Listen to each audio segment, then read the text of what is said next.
মধুস কিচেনে সবাইকে স্বাগত। চিজ প্রেমীদের জন্য নতুন একটা আইটেম হাজির। এক্সপেরিমেন্ট করতে গিয়ে এমন একটা জিনিস বানিয়ে ফেললাম যে দুদিন পর পরই আমার বর বলে আবার বানিয়ে। প্রথমে জোড়া দুটো পাও নিয়ে নিয়েছিলাম।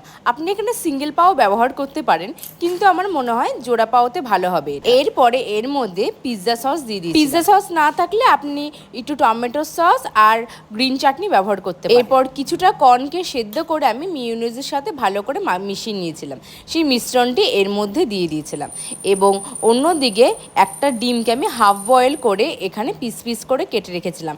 আপনারা চাইলে ফুল বয়েলও দিতে পারেন এবং ডিমের পোচও ব্যবহার করতে পারেন। তারপর ওপর থেকে গোল করে কেটে রাখা পেঁয়াজগুলোকে দিয়ে দিয়েছিলাম। আপনারা চাইলে এখানে টমেটো ও গাজর ইউজ করতে পারেন। আমি এখানে নুন ব্যবহার করিনি, আপনাদের যদি মনে হয় প্রয়োজন থাকলে নুন দিয়ে নিতে পারেন। সামান্য একটু দেবেন কিন্তু, কারণ মিয়োনিজ আর চিজে কিন্তু অলরেডি নুন থাকে।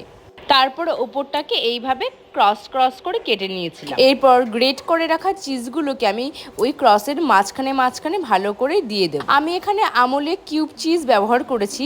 আপনাদের কাছে যদি মজরেলা চিজ থাকে আপনারা সেটা ব্যবহার করতে পারবেন, সেটাতে আরও ভালো হবে। যদি বাড়িতে মাইক্রোওভেন বা ওটিজি না থাকে, আমার মতন এইভাবে প্যানের মধ্যে কিছুটা বাটার দিয়ে একদম কম আছে বানগুলোকে দিয়ে 2 মিনিট ওভেনে রাখার পর বন্ধ করে কিছুক্ষণ সময় রেখে দেবেন। দেখবেন চিজটা পুরো মেল্ট হয়ে গেছে।